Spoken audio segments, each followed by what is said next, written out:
ಎರಡನೇ ದರ್ಜೆಯ ನಿವೇಶನ ಅಂದರೆ ಸೆಕೆಂಡ್ ಕ್ವಾಲಿಟಿ ಸೈಟ್ಸ್ ಏನಂತ ಕರಿತೀವಲ್ಲ, ಅವು ಎಲ್ಲ ಪೂರ್ವ ಮತ್ತು ಪಶ್ಚಿಮದಲ್ಲಿ ರಸ್ತೆ ಇರತಕ್ಕಂಥವು. ಪೂರ್ವ ಮತ್ತು ಪಶ್ಚಿಮ ರಸ್ತೆ ಇರಬೇಕು. ಅದರಲ್ಲಿ ಪೂರ್ವದ ರಸ್ತೆ ತೆಗ್ಗಾಗಿರಬೇಕು, ಪಶ್ಚಿಮದ ರಸ್ತೆ ಎತ್ತರವಾಗಿರಬೇಕು ಸೈಟಿನಕ್ಕೆ, ನಿವೇಶನಕ್ಕೆ.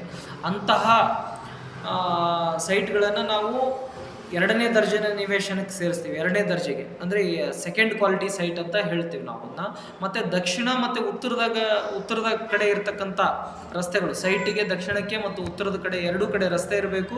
ಅದರಲ್ಲಿ ಉತ್ತರದ ರಸ್ತೆ ತೆಗ್ಗಾಗಿರಬೇಕು ನಿವೇಶನಕ್ಕೆ, ದಕ್ಷಿಣದ ರಸ್ತೆ ನಿವೇಶನಕ್ಕೆ ಎತ್ತರವಾಗಿರಬೇಕು.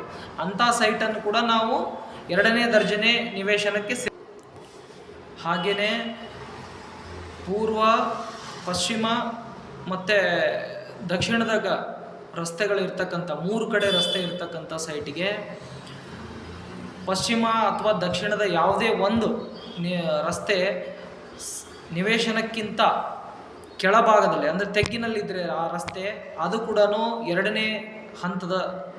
ಎರಡನೇ ಸೆಕೆಂಡ್ ಗ್ರೇಡ್ ಸೈಟ್, ಎರಡನೇ ಹಂತದ ನಿವೇಶನ ಅಂತ ಕರಿತೇವೆ. ಹಾಗೆ ಉತ್ತರ, ದಕ್ಷಿಣ ಮತ್ತು ಪಶ್ಚಿಮದಾಗ ಇರತಕ್ಕಂಥ ರಸ್ತೆಗಳು, 3 ಕಡೆ ರಸ್ತೆ ಇರ್ತಕ್ಕಂಥ ರಸ್ತೆಯಲ್ಲಿ ದಕ್ಷಿಣ ಅಥವಾ ಪಶ್ಚಿಮ ಯಾವುದಾದ್ರೂ ಒಂದು ರಸ್ತೆ ನಿವೇಶನಕ್ಕಿಂತ ತೆಗ್ಗಾಗಿದ್ದರೆ ಆ ರಸ್ತೆ ಕೂಡ ಎರಡನೇ ದರ್ಜೆಗೆ ನಿವೇಶನಕ್ಕೆ ಸೇರಿಸ್ತೇವೆ. ಹಾಗೆಯೇ ಒಂದೇ ಕಡೆ ರಸ್ತೆ ಇದ್ದು ದಕ್ಷಿಣ, ಪಶ್ಚಿಮ, ಉತ್ತರದಲ್ಲಿ ಬೃಹದಾಕಾರವಾಗಿರ್ತಕ್ಕಂಥ ಮರಗಳು ಅಥವಾ ಬಿಲ್ಡಿಂಗ್ಗಳು, ಅಪಾರ್ಟ್ಮೆಂಟ್ಗಳು ಇರ್ತಕ್ಕಂಥ ನಿವೇಶನವನ್ನು ಕೂಡ ನಾವು ಎರಡನೇ ದರ್ಜೆ ನಿವೇಶನಿಗೆ ಸೇರಿಸ್ತೇವೆ. ಇವಿಷ್ಟು ಎರಡನೇ ದರ್ಜೆಗೆ ಸೇರ್ತಕ್ಕಂಥ ನಿವೇಶನಗಳು.